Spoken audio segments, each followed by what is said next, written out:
everybody. Welcome to Shadow at Night. This is Tuesday, February the 4th, 2025. And on the show tonight, we were supposed to have Boyd Anderson joining as a guest, but Boyd texted me this afternoon about 3:30 complaining of a headache and said, can we reschedule? And I said, we can reschedule, absolutely. We haven't rescheduled yet, but we will soon, and Boyd will be appearing on the show at some point in the next week or so. He had an interesting story to tell us regarding one of the guys who was standing in the background during Donald Trump's cancer AI mRNA vaccine press conference with Larry Ellison last week, or was it the week before? And Boyd said, I know that guy. I know that guy. Bumped into him like 15 or 20 times. And if you've read his book and you know his story, you know what he's talking about. So that's what Boyd wanted to discuss on the show tonight. Headache. He'll join us again in the next few days, hopefully. Do you guys know what USAID is?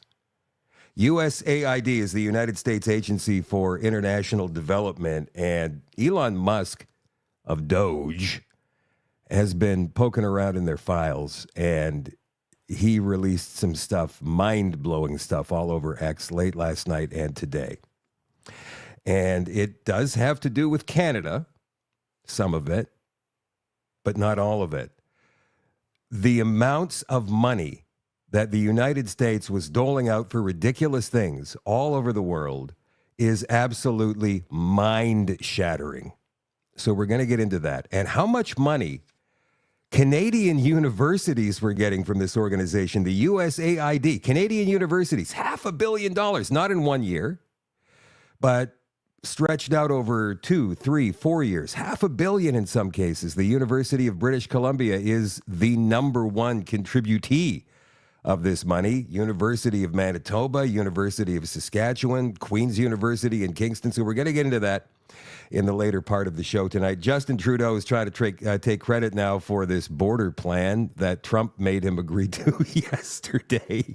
He's all over Twitter about it. It's hilarious. We're going to get to that in just a second. The Shadow at Night live stream, as always, is brought to you by our friends Kevin and Anna at CanadaNanoSilver.com. Silver is amazing. It has several natural health benefits, and it's been used for hundreds of years for health and healing.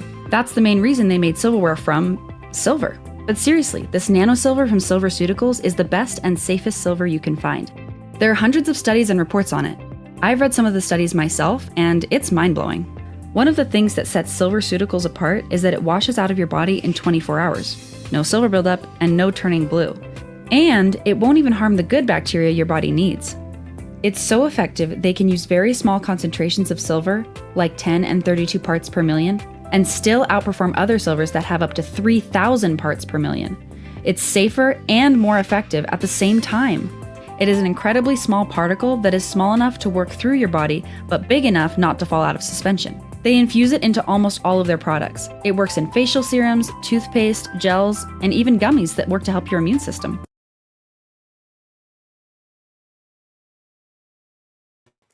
CanadaNanoSilver.com. Again, that is CanadaNanoSilver.com. Call today, 204-808-9292, like it says there on the screen. If you want to get a hold through email, you can email through the website. Just hit the contact tab, and if you want to see the products for yourself, you can shop online, or you can find a retail location near you on the retail locations tab on the website at CanadaNanoSilver.com.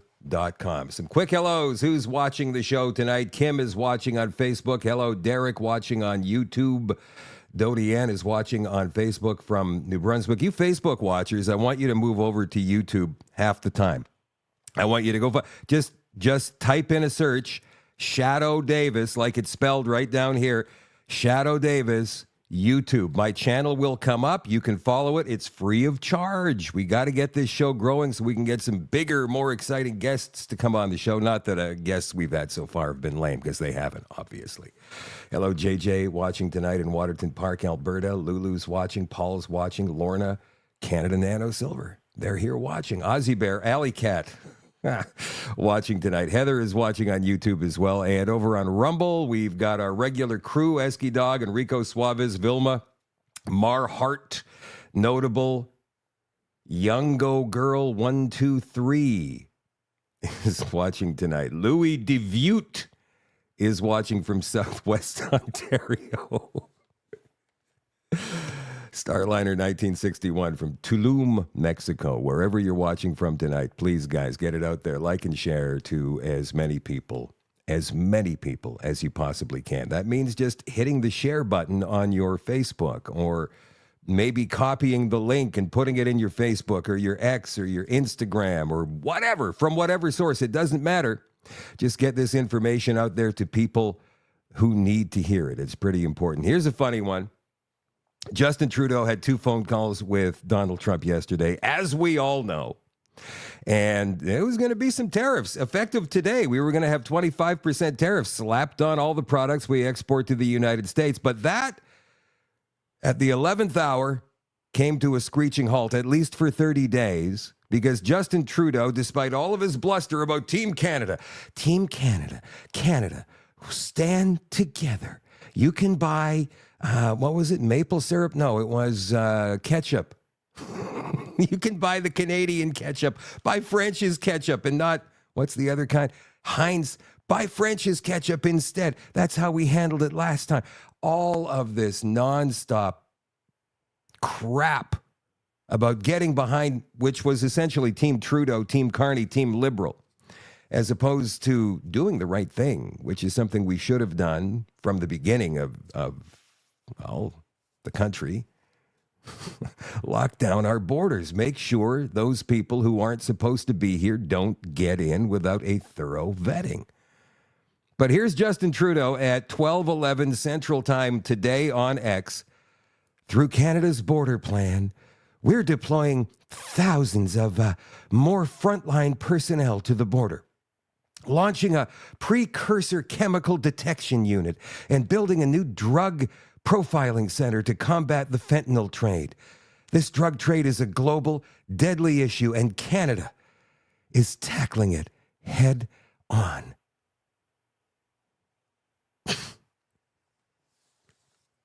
I mean, this is the same guy that said, all are welcome 9 years ago. Come pouring into our country, Roxham Road, whatever. Come on in. They don't know how many illegals are running around our country right now. It could be anywhere between 20 and 500,000. And many of these people won't be processed for years, over 10 years in some cases, if they ever get processed at all.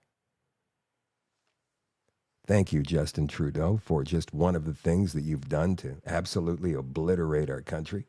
Doug Ford is no better, by the way. He was wanting to cut off power to the United States. We'll show them. I think I've described it pretty well, our economy as compared to the United States economy. But think about a mosquito buzzing around your head, summertime, right? And that's us buzzing around the American's head. And we might annoy them from time. We might be able to sting them once or twice, bite them once or twice, but then they'll get us. It's inevitable. And that is what we represented when it came to the Americans.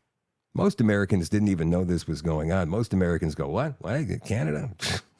Yeah, okay, sure, whatever. But Doug Ford, we're going to cut off their power. Little realizing that by doing that, he'd be cutting off power to his own people and those in Quebec. But anyway, Doug Ford says the province is pausing a suite of retaliatory measures that it was set to begin implementing following an 11th hour postponement of these U.S. tariffs. He said, we have some good news today. We've temporarily averted tariffs that would have severely damaged our economy, giving time for more negotiation and time for cooler heads to prevail. Like you had a cooler head. Thank you to the countless workers, union leaders, businesses, and everyday proud Canadians still with this proud Canadian thing. Like, come on, man. How about Canadians who can see reality? Proud Canadians who rallied together to make this happen. He wrote that on an X post. Well, with the U.S. pausing tariffs, Ontario will also pause our retaliatory measures. Ontario was set to begin taking U.S. alcohol from the shelves of LCBOs last night. Earlier in the day, Ford also said that he was ripping up a $100 million deal with Elon Musk's Starlink for satellite internet service in Northern Ontario, like that was going to do anybody any good. Well, Ontario is pausing the measures for now. Ford warned that they could easily be implemented again if tariffs move ahead. If President Trump proceeds with tariffs, we won't hesitate to remove American products off LCBO shelves or ban American companies from provincial procurement. Give me a break. This is true to... I'm not sure if you guys have seen this meme. Have you seen this meme? There is the skipper and Gilligan. Hey, little buddy.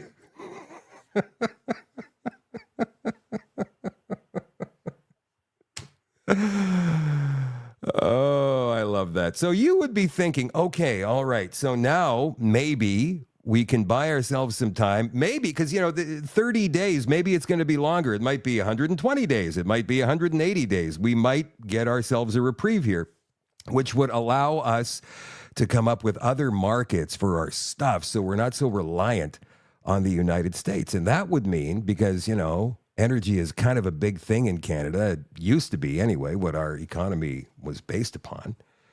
And it could be again. I think it will be again. But anyway, we need to get that energy to market.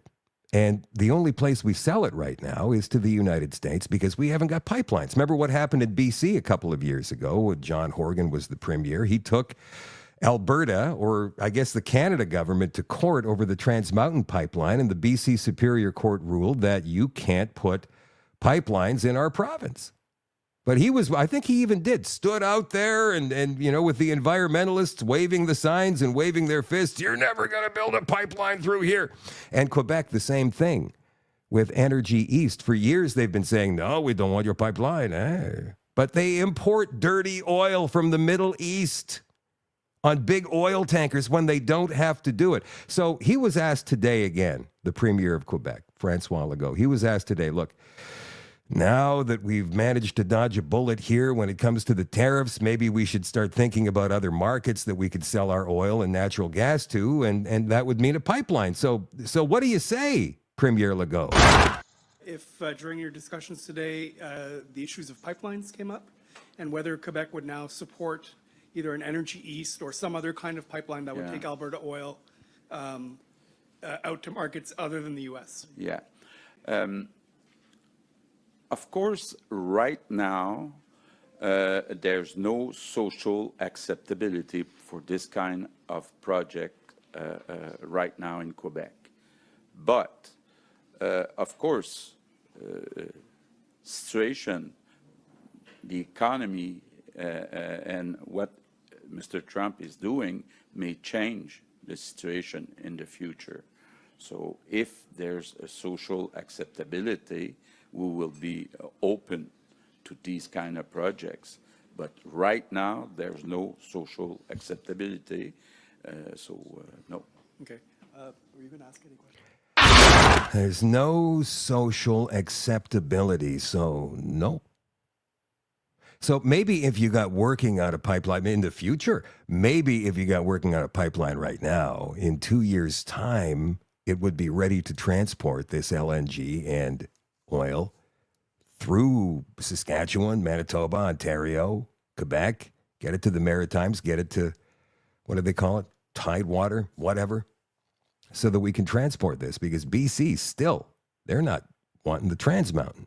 But if we had both, man, we would be an energy superpower. As it is now, we could transport by rail, but they say that's a little bit more dangerous. It's more costly, and it takes a lot longer. A lot longer. But let's have a look at these federal equalization payments. This chart just came out a couple of weeks ago, and let's have a look and see who the have-not provinces are. Well, there's Manitoba there. We talked about that with Wally Doddridge last night. If you missed that show, you should go back and watch it. Wally Doddridge is running to be the leader of the PC party of Manitoba, and I think he'd be an excellent candidate for premier. But right now, Manitoba's in the hole $4.7 billion. Ontario, believe it or not, that's a have-not province for $546 million. And then you got Quebec here.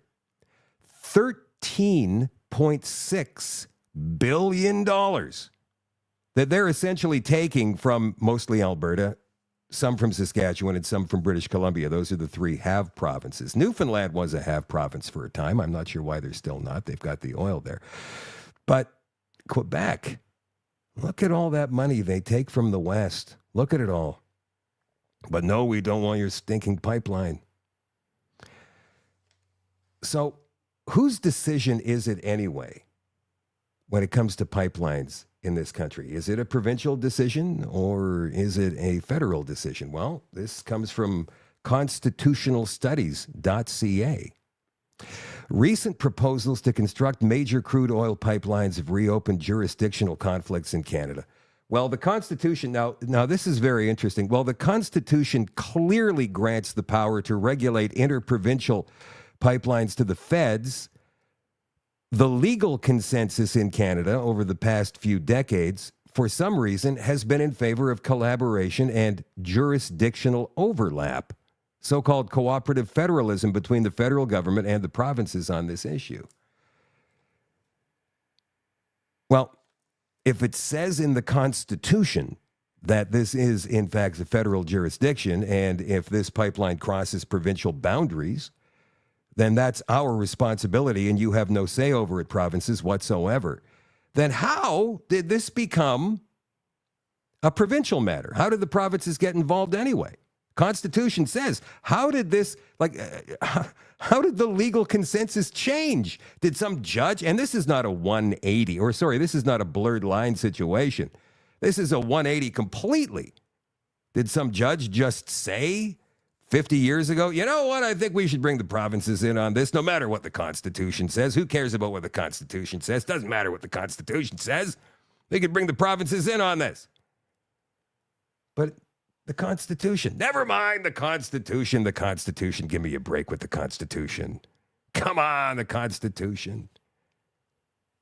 So why did this happen?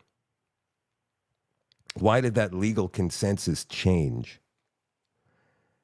Oh, you're right. You're right if you're thinking what I'm thinking. What are you thinking? Write it down in the comments. I want to see what you guys are thinking. How did this change? No, Kim, we're not doing that tonight. That's a different show. We're not doing the no Canadian Constitution thing. We're not doing that tonight.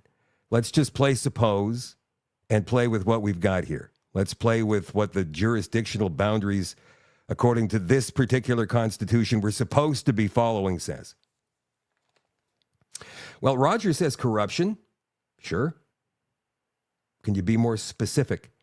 Supreme Court judges or Trudeau appointees? Well, this has been going on for decades now, Lynn. So you could mean Pierre Elliott Trudeau appointees, but that wouldn't be holding water today. Those judges are long dead now. Basically, it's about Quebec. Anytime Quebec says no, the federal government goes, okay, Quebec said no. Quebec, no. When Quebec says no, there is no federal government, not a conservative one, not a liberal one. Those are the only two parties we've ever had in power in this country. But neither one of those two parties has ever had the political will to stand up and say no to Quebec. No, I'm sorry, but we're going through with this, whether you like it or not. Now, you'd think the Conservatives would, because they only get like 10 to 12 seats out of, 75 seats in Quebec. So what's the big deal? And I'm sure that most of the people who vote conservative in Quebec would be saying, yeah, absolutely. This would be great because they're going to get royalties off it. They're going to make money off it. Maybe they could get off the dole and be a have province for once. But no, nobody stands up to Quebec. So, all right, maybe we don't need Quebec for this. What can we do? Build a pipeline that goes to the Great Lakes. What's that you say? No, they don't allow transporting oil on huge tankers in the Great Lakes because of the possibility of oil spills. So no Great Lakes. They do transport oil, smaller amounts on barges between Canada and the United States, but no oil tankers. So maybe the only thing we can do is get that port going in Churchill, Manitoba. The provincial government today just gave $36 million to help it along.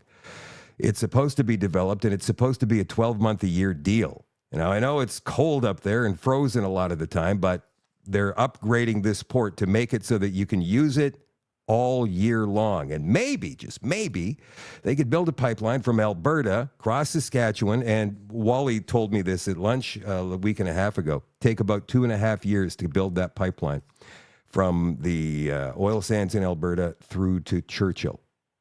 So we could put that oil on a tanker. It could leave the port of Churchill, go to Europe, go to wherever, right? Then we'd have markets outside of the United States, and we could get this done in 2.5, 3 years maximum. If we could get past all of this ridiculous red tape and these environmental regulations and all of these people holding signs on rail lines saying, you will not build a pipeline here. We got to stop that crap. We have got to stop listening to that crap. Oh, by the way, lost in all of the tariff talk yesterday, Canada, Mexico both capitulated to what Trump wanted. China didn't have such regulations. Trump just said, now we're going to slap 10% on them. And so China has responded to Trump's trade war by imposing retaliatory tariffs and restrictions on exports to the United States. And here's that story. China announced today that they're complaining. They filed a formal complaint with the World Trade Organization, dispute settlement mechanism against the decision by U.S. President Trump to impose this 10% additional tariff on Chinese goods. The move's an attempt to safeguard China's legitimate rights and interests against the U.S. egregious act of imposing additional tariffs on Chinese products, which seriously violates WTO rules. Chinese Ministry of Commerce said in a press conference, calling the U.S. act typical of unilateralism and trade protectionism. Any organization with the word world in it, who cares what you say? I don't care what you say. We're not going along with what you say. So sit down and shut up. That's the way Trump is operating these days. And I have to say, I like it. It's brazen, but I like it. And I don't know what to think. Because all of these good things he's doing, and wait till you guys hear what he did with, not so much him, even though he agrees with it, but it was Elon Musk who exposed this massive, massive corruption going on with USAID, the United States Agency for International Development. Billions, hundreds of billions of dollars going out the door to other countries all the way across the world for DEI projects, for gay, lesbian dance recitals in Nigeria. Seriously, we're going to play you a video towards the end of the show. Here's a good news story. It comes from TNC.news. Purolator has to compensate employees fired for refusing to get vaccinated. Don't forget to like and share. You guys get this out to as many people as you possibly can. It's important they hear this stuff. People are going to go, what do you mean? Wait a minute. Hold on. Purolator employees got compensated for this? Well, I want to get compensated too. And this is how this snowball starts, you see. I don't know where that came from. Purolator lost a legal challenge in BC Supreme Court to overturn labor arbitrators' decision to compensate unvaccinated employees placed on unpaid leave or terminated during the pandemic response. The shipping company implemented its Safer Workplaces policy September 2021, forcing employees who chose not to get the newly developed vaccine to leave work without pay or have their contracts suspended. Purolator's actions were met with hundreds of grievances filed with the Teamsters, arguing the company's vaccination mandate was not reasonable. A labor arbitrator decided in favor of the employees in December of 2023 and ordered Purolator to compensate them with lost wages and benefits. That decision was upheld in a decision released yesterday by the BC Supreme Court. I find there was no procedural unfairness to Purolator, read Justice Brantford Smith's ruling. Purolator was aware of Local 31's position as early as December 16th of 2022. As of January 12th, 2023, when the parties first raised the issue before the arbitrator, expert witnesses were giving evidence, and Purolator had not called any witnesses other than its expert, Dr. Rebeck. According to labor arbitrator Nicholas Glass, the vaccination policy had been reasonable up until June 30th of 2022. You see, this is what I don't like about these rulings is all these little stipulations and loopholes. It was never reasonable to begin with. Ever. But they say here that the vaccination policy had been reasonable up until June 30th of 2022, when it became evident, it was evident much, much, much before this, that vaccination would not prevent the transmission of the virus. The arbitrator determined that the balancing of interests was not fixed in time, but something which could change as circumstances changed, wrote Smith, the judge. He found that as of the end of June of 2022, circumstances had indeed changed. No, they hadn't changed. They had not changed. Such that the vaccination policy, although reasonable when it was implemented, it never was no longer reasonable after that date. So they could actually pick one date and say, oh, wait a minute. Hold on, we found out. Doesn't work. Doesn't stop transmission. June 30th of 2022. Mark it in your calendar, everybody. Ridiculous. Purolator ultimately dropped its vaccine mandate entirely in April of 2023. Here's another good news story. Target is being sued by its shareholders because of DEI. Story from Newsweek. Why it matters. The case stems from a major consumer backlash against Target's diversity, equity, and inclusion initiative and feeds into a wider debate about diversity policies. Target displayed pro-LGBT items in LGBTQ. They forgot the Q. 2SL. Bastards. They displayed these things in May of 2023 and removed any reference to Target's toys being for boys or girls, and this led to a conservative backlash and a consumer boycott. Target now is facing a class action from investors who lost money on its shares. This follows a major drop in Target share price after the boycott. The complaint was filed in Florida court January 31st by the City of Riviera Beach Police Pension Fund, which is seeking others to join the class action lawsuit. The complaint accuses Target CEO Brian Cornell of failing to properly disclose the risks of consumer boycotts stemming from the company's DEI programs. The case had been marked as related to a similar lawsuit taken by Target shareholder Brian Craig in the same court in Florida, August of last year. On January 24th, Target ended its DEI program as well as a separate initiative to support Black-owned businesses that it launched in 2020. It's one of many corporations abandoning these ridiculous policies amid a conservative backlash. It's about time. And guys, it is going to happen here as well. Can you feel it? I can feel it. I can definitely feel it. It's swelling even now. High-profile companies like McDonald's, Walmart, Ford, Harley-Davidson, John Deere have recently reduced or phased out their DEI altogether. The Trump administration opposes DEI, obviously. And upon returning to office on January 20th, President Donald Trump signed an executive order to dismantle the federal DEI programs. We're going to tell you more about this USAID thing in just a second. This is a bit of a worrisome story. Comes from the UK. Barclays Bank Financial. Barclays advised, now this is interesting. The headline reads, Barclays tells customers to contact food banks as payments fail. What? Barclays advised one angry customer to contact food banks after an IT glitch prevented people from accessing their accounts. The outage, which began last Friday, payday for many people across the UK, affected online and mobile banking and continued into a third day as the bank said the issue is taking longer than we'd like to fix. I wonder if it's a glitch in the system or if it's like, on purpose. These are the things we wonder these days, and that's a good thing that we're thinking things like that. People say, you're a conspiracy theorist. Well, really, because every time we think these things, we find out 6 months later we were right. I wonder why that is. This story came from Rebel News. They were back in court today. This is what Sarah Shujonian was telling us about last week, one of the frontline nurses. We had her on 1 week ago tonight about the big court case that was coming up this week in the federal appeals court, where Trudeau and the Liberals are appealing the decision made last January that the Emergencies Act invocation was illegal. So Sheila Gunn Reid of Rebel News was there, and where's my little thing here? There it is. So she was tweeting about it today in stages. We're going to go through the... here we go. All right, so she starts at 8:38 a.m.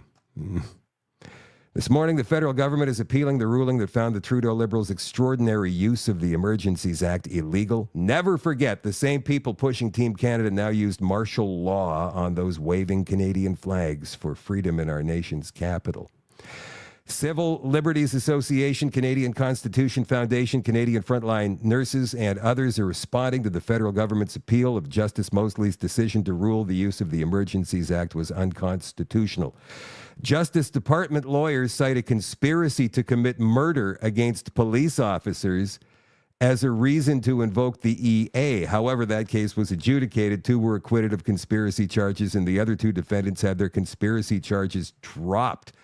Unbelievable. They'd even try arguing that. Wow. Justice Department lawyer cites his own traffic inconvenience during the Freedom Convoy, claims extremist elements were in the protest, hate symbols like Nazi flags, Confederate flags, SS flags, and a yellow Star of David with the phrase unvaxxed. How did they ever get this appeal? It should have been turned down. Justice Department lawyer says blockades were popping up every other day. That seems like an exaggeration, Sheila says. One of the judges asks the Justice Department lawyer, there's 3 judges in this, by the way, asks the Justice Department lawyer why the feds ignored CSIS advice, the only advice they were relying on, that they didn't need the EA, and why the feds didn't seek more advice. Justice Department lawyer argues the feds didn't have to, despite their lack of expertise. They didn't have to. Justice Department lawyer throws Ottawa police under the bus. I don't want to say they were inept, but they were not functioning as they were supposed to. Not cracking enough peaceful protesters' heads and pepper spraying journalists quickly enough, Sheila asks.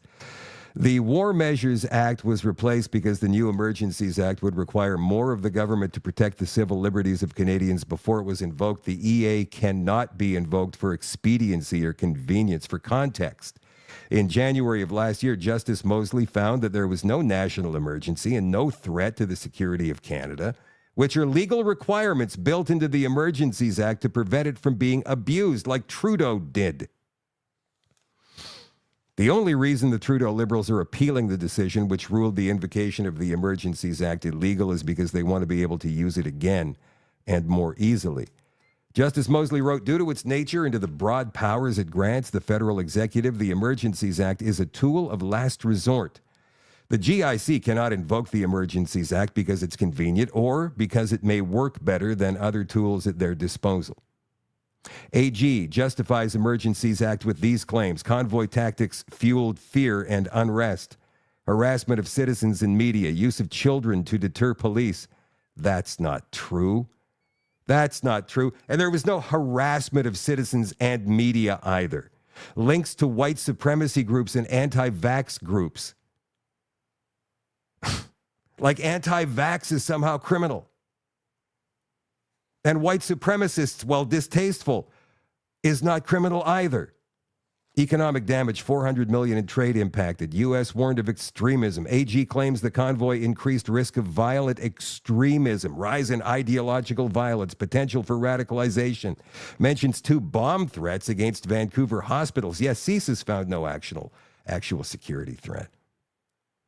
Next, the AG will argue that the invocation of the Emergencies Act did not violate the Charter rights to expression and security against unreasonable searches and seizures. So on and on and on it goes, and it continues tomorrow, and I'm not sure when we're going to get a ruling, but it's not looking good for the government right now. Not at all. Western Standard editorial by John Carpay, who is with the Justice Center for constitutional freedoms. He says arrogance is no substitute for scientific debate on COVID. Hear, hear. Alberta's medical establishment feels very threatened by the final report of the Alberta COVID-19 Pandemic Data Review Task Force. Commissioned by Danielle Smith, the 269-page report by eminent medical doctors and other distinguished scientists was released on January 24th. The report is highly critical of the Alberta government's lockdowns and vaccine passports as the response to COVID-19 and recommends different policies be used in future public health emergencies. I believe that Wally Doddridge, if he becomes leader of the PC Party of Manitoba and maybe premier in the next election, it's not for 2.5 years, but you never know. I think Wally would do the same kind of thing that Danielle did with this commission. I do believe that he would do that. 3 days after the final report was released, the AMA, the Alberta Medical Association, issued a very short statement, 64 words, denouncing the entire report as biased, anti-science, anti-evidence, spreading misinformation, and advancing fringe approaches. John says he's written about this in a previous column. 2 days after the AMA released its science-free rhetorical statement, I said the same thing last week, didn't I? 48 physicians and university professors endorsed an open letter to Smith and Alberta Health Minister Adriana LaGrange, calling on both to dismiss the final report in its entirety. The number of signatories has reportedly grown since this open letter was released on January 29th. One might hope that this open letter from doctors and other scientists would refute and rebut the final report's voluminous contents and its detailed review of the government's response to COVID. One might expect that scientists would explain why each and every one of the final report's numerous recommendations are deeply flawed. After all, these experts have publicly called on the Premier and the Health Minister to dismiss all of the findings, conclusions, and recommendations in a 269-page report.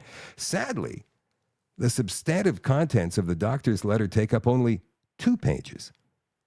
The authors assert that the mRNA COVID-19 vaccine is very safe and very effective. They denounce ivermectin.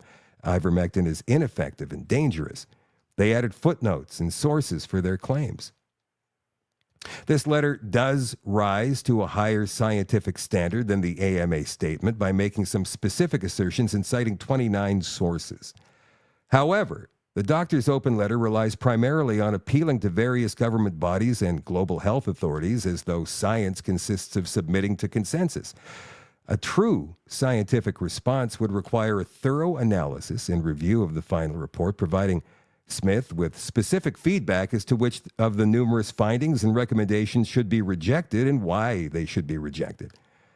While the medical doctors and the one Mount Royal University political science professor who endorsed the letter to Smith want to be seen as scientists, their letter inaccurately claims that the final report called for the complete halting of the mRNA vaccine. In fact, the final report only recommends that children not be injected and that adults be fully informed about mRNA risks. Based on their highly misleading claim, the letter's signatories go on to make the ridiculous accusation the final report is somehow guilty of impeding access to vaccination, undermining personal choice, and violating the principles of public health. In summary, the 2-page letter briefly touches on ivermectin and the mRNA vaccine, topics to which about 50 pages were devoted in the final report. The doctor's letter says nothing about the many other topics in the remaining 210-plus pages of the final report. Yet these doctors expect Smith to dismiss the final report in its entirety, based on their cursory, superficial criticisms of only 2 topics. This is pure arrogance, not science. Like the AMA's 64-word statement, this 2-page letter to Smith argues as follows. We are the majority. We hold positions of authority. Those who disagree with us should be dismissed as fringe, and there's no need for us to look seriously at evidence or to engage in scientific debate.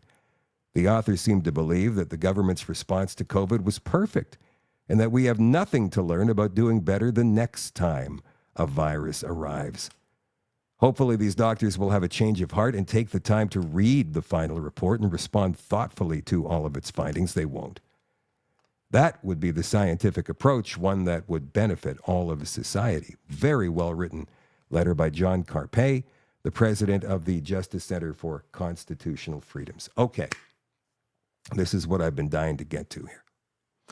Trump, Musk threaten USAID shutdown. They say it's beyond repair. The United States Agency for International Development, known as USAID, is facing a possible shutdown Monday as part of Donald Trump's America First policy. USAID is dedicated to extending assistance to countries recovering from disaster, trying to escape poverty, and engaging in democratic reforms, as per the U.S. government. Well, Trump reportedly said the agency was run by radical lunatics on Sunday night. His ally, tech billionaire Elon Musk, called it a criminal organization in an ex-post yesterday when he started dumping all of the receipts that he found through his Doge in their computers. And the information is still coming out. With regards to the USAID stuff, I went over it with the president in detail, and he agreed we should shut it down, Musk said Monday on Spaces, a platform on X where blah, blah, blah, blah. It became apparent that it's not an apple with a worm in it, Musk also said on Spaces, per the Associated Press. What we have is just a ball of worms. You've got to basically get rid of the whole thing. It's beyond repair. We're shutting it down. All right. So here's the U.S. aid package that I put together for you guys earlier this afternoon. Have a look.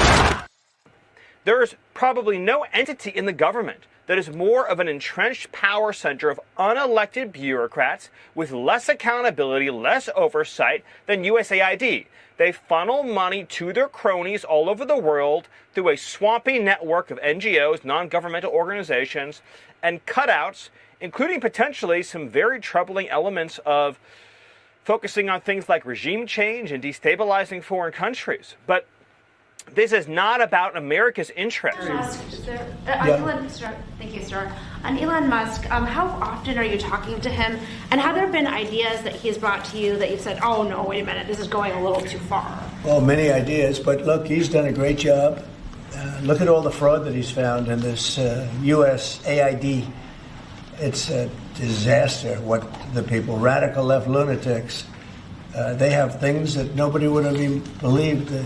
The whole thing with $100 million spent on you know what, with money going to all sorts of groups that shouldn't deserve to get any money. With the money, I'd like to see what the kickbacks are. How much money has been kicked back? Who would spend that kind of money to some of the things that you read about and I read about and I see every night on the news and every morning when I read the papers?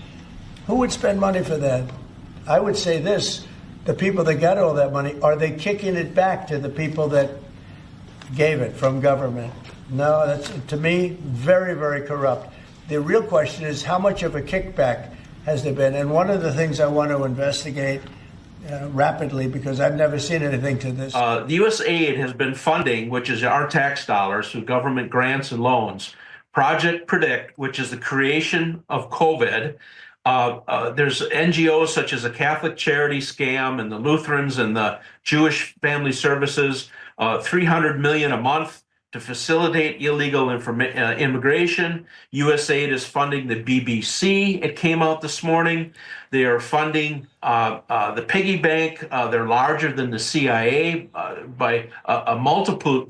Jim Ferguson just published on Jim Ferguson UK is funded by USAID, and he's that's one source. There's others that are coming out with it. Benny Johnson has just come out with it that the BBC is being funded by USAID. I found out that AID has given money to support the World Economic Forum. Why would the United States taxpayer be subsidizing the World Economic Forum when everybody that arrives over there arrives in a Gulfstream G5? You're watching live coverage.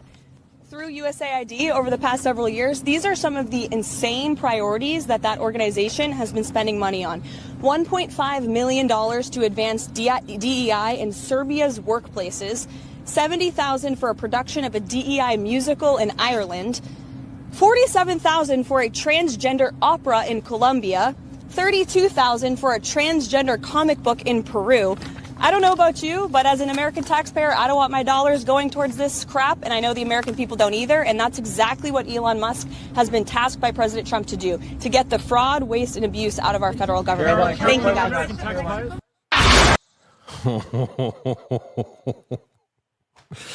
You know this stuff goes on too in Canada, right? I mean, we're giving money all over the place, and there's no oversight whatsoever. None. I wonder if Pierre Poilievre is thinking, hey, this is a good idea. Because if there's one thing that Canadians might get riled up about other than their hockey team losing, it's their tax dollars being misspent. I mean, we can sit here and bluster and say, oh, Trudeau's giving another 20 million or 50 million to Ukraine, or maybe he's giving all our weapons away. And Canadians don't get really freaked out about it. But if they found out that we were giving money to another first world country like Ireland so they can have a DEI dance recital, and it cost us $75,000, I think then people might start getting a little bit more interested in finding out what else we're funding. Right? This whole USAID thing is a complete scam. Some are saying that it's just a ruse. It's a front for the CIA to fund wars, keep wars going all across the world. And all of this other stuff is just a smokescreen. And these are the early days. This is only the beginning of finding out what is really going on. Meanwhile, here's Bill Gates on The View just this morning. Mr. Gates, you also called Elon Musk's political influence abroad, quote, insane, along with another word we can't repeat here. But what's your take on his political access and influence here in America right now? Well, Elon, his private sector work, has been very innovative, really fantastic. A lot of private sector people, when they get into government, they don't take the time necessarily to see what the good work is or why it's structured the way it is. So I'm a little worried, particularly with this USAID stuff. My foundation partners with USAID on nutrition and getting vaccines out. And, there's incredible people. They're not actually worms that work there. So, hopefully we'll get some of that work back in shape. In fact, if we don't, you could have literally millions of deaths. So, with aid, people think, wow, how much do we give to these countries? As you said, it's less than 1%. People think it's 5%, and it should be 2%, but it's actually under 1%. Wow. And still saving lives. Well,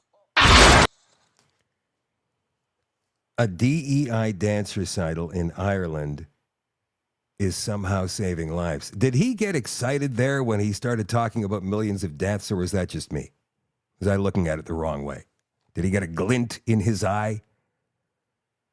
Okay, this USAID thing, this touches Canada as well. You guys are going to be amazed at this. Canada, we're a first world country. We don't need contributions from USAID, do we? Okay, let's have a look at this. This was dug out, Laura Love, and we're going to go through comments as well. So Laura says, who knew that many Canadian universities are receiving USAID money? This will be an interesting line of inquiry. You betcha. I bet some of the partnering on research to get IP and licensing is with Chinese government-connected firms. We already know the story at UBC and University of Waterloo with their partnerships at Western University. Now, remember how the universities all through COVID and even long after were still requiring masks and vaccine updates and all of that stuff, long after everybody else was done with it. And maybe some still are. I don't know. But look at all these universities here in Canada and look at the amount of money they get or have gotten. The University of British Columbia, $1,094,248,912. What? We're going to go through comments here in just a second, you guys. We're going to try and dissect this a bit more. Governing Council of the University of Toronto, $802,069,000. Chancellor, Masters, and Scholars at the University of Oxford, that's in the UK, $755,449,451. Western University in London, $506 million. University of Waterloo, $482 million. University of Saskatchewan, $469,794,000. University of Manitoba, $452,773,000. Toronto Metropolitan University, $369 million. The University of Auckland, $296 million. And Queen's University in Kingston, Ontario, $280 million for a total of over $5.5 billion from USAID. Now, do you remember the video that I played for you yesterday of Volodymyr Zelensky saying, well, the Americans say they sent me $177 billion, but I've only seen $75 billion of that. We'll play that for you again in just a second. Let's go through all of this here. David Creighton pipes up on this as well. Thank God this funding for nefarious things around the world got shut down, tied to too many censorship initiatives and too much CIA propaganda. You can say that again. Now, this, I haven't had a chance to investigate yet. I'll have a look at that a little bit later. Okay, so Laura says this money is generally 1 to 3 years. Holy crap.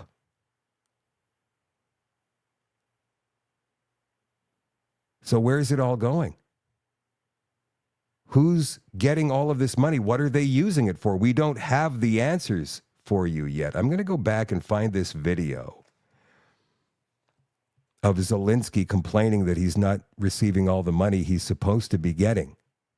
Because last night on the show, I played this on the show last night at the very end of the show. I didn't know yet about this USAID thing because it was only just breaking at that point. But now that we do know, let's go back and watch this video again and see if it's applicable to this whole situation.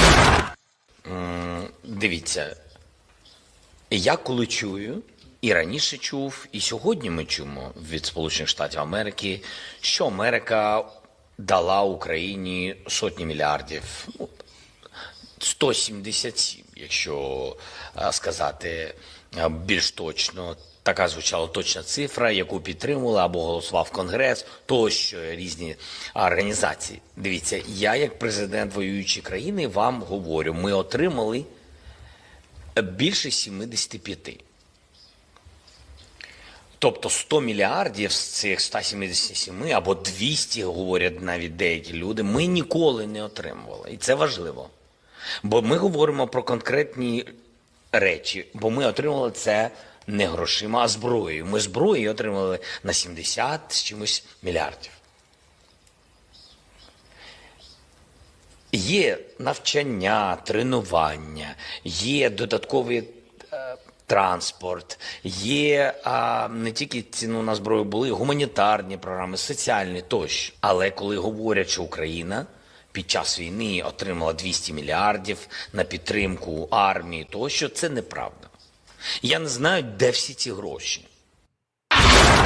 I don't know where all the money is, man. It's got to be somewhere. Where is it? Has it been split up amongst the oligarchs of the world? Has it been invested in some other type of currency that we don't know about? Maybe it's tied up in gold.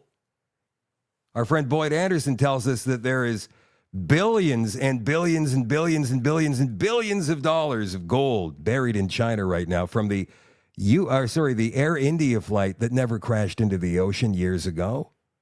It landed safely somewhere in Europe, and it was filled with gold. And that gold was transported to Australia first, he said, I think, and then it was transported to China or Mongolia. And some of the names that are in on it are not names that any of us want to hear. Names like Trump. But that's what Boyd says. It's a shame he couldn't be on tonight, but he'll make up for it. Boyd will come on in the next week or so and tell us all about that mysterious figure we saw at that mRNA AI cancer vaccine press conference with Trump and Larry Ellison a couple of weeks ago.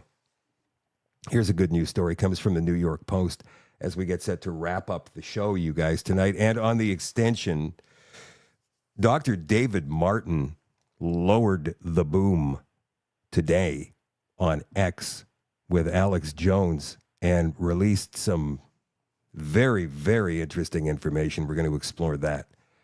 And also The Limits to Growth, that book that came out and scared the hell out of everybody back in the 1970s that essentially created the situation we're in now, climate change. And we're also going to watch a video from one of the members of the Club of Rome who talks about depopulation and hopes that we can do it humanely, gently. So that's all coming up on the extension tonight. I will leave that up and running on Telegram tonight. For those of you who are still on the fence trying to decide if you're going to buy a membership to an all-access membership to shadowdavis.com so you can see the extension every single night. So this is the final story. We talked of the night. We talked, at length about the ostriches in British Columbia last weekend and how they got that 30-day reprieve. And we haven't received any updates from Carrie Simpson or Katie Pisitny yet exactly what's going on there. But what happened there was the CFIA, in case you're unaware, the Canadian Food Inspection Agency just came in there and told them that they had to cull their 400 ostriches or they would do it for them because they're carrying H5N1 and they're dangerous and they must be destroyed. Well, they got a court injunction for 30 days. But this culling thing has been going on for quite some time now in Canada and in the United States. And this is a story that came out a few days ago. I guess I missed it. This is one of the people who is responsible for these ridiculous, foolhardy culls. USDA Inspector General escorted out of her office after refusing to leave despite dismissal by the Trump administration.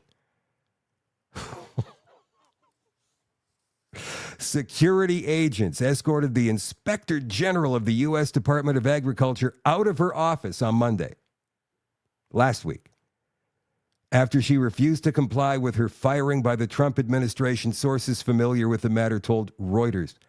Phyllis Fong, a 22-year veteran of the department, had earlier told colleagues that she intended to stay after the White House terminated her Friday, saying she didn't believe the administration had followed the proper protocols. In an email to colleagues on Saturday, reviewed by Reuters, she said the Independent Council of the Inspectors General on Integrity and Efficiency has taken the position that these termination notices do not comply with the requirements set out in law and therefore are not effective at this time. Fong declined to comment. The White House defended the firing of Fong and the other inspectors general, saying these rogue partisan bureaucrats have been relieved. Hang on a minute. The top part keeps coming down. Have been relieved of their duties in order to make room for qualified individuals who will uphold the rule of law and protect democracy, period. So let me ask you a question. I want you guys to write down your answer in comments. We've got a couple of minutes left here. Do you believe that Donald Trump is a good guy? Or is he a bad guy? Or is he sort of both? Look at all the incredible things he's been doing. I mean, my God, if we had the balls and somebody to do that up here, what a miracle that would be. With all the crap that we've been forced to take in the last 9 years since Trudeau. And they're doing it. This is exactly what we were hoping for when Trump took office. But that one thing still bothers me. That mRNA vaccine AI thing with Larry Ellison a couple of weeks ago that and then there's the whole Israel thing that's kind of bothering me as well. Actually, it's bothering me equally. He's looking at maybe expanding Israel through Gaza. Like, dude, are you trying to start a war? You said no new wars. So What do you think? Is he good? Is he bad? Is he a little from column A, a little from column B? Earl says Trump is right on point. Corey says both. Sheila says I'm not sure. That pretty much sums it up, right? Dodie Ann says both. It's easy to say both, though. You know, I gave you guys that as kind of a escape hatch. But it's still too early in the game to tell, right? We're 2 weeks in here. 2 weeks. And he's been doing some amazing things. But there's a few things that just, I don't know. I guess we'll see over time, but how long do we give? And it seems like all of these other countries are lining up. They're going along with it. I guess we're just going to have to wait and see what happens. That's it for the show tonight, you guys. We'll continue on with the extension in just a couple of minutes for all access pass holders on shadowdavis.com. And if you want to join the Shadow at Night community on Telegram, we'll keep the stream going up there. It's only going to be a short one tonight, about 20 minutes, maybe a half an hour. And then we'll be back at it with Chris Scott from the Whistle Stop Cafe in Mirror, Alberta tomorrow night at 8 o'clock. I love you all. I appreciate you all. And I will see you either in 2 minutes or tomorrow night. Bye for now.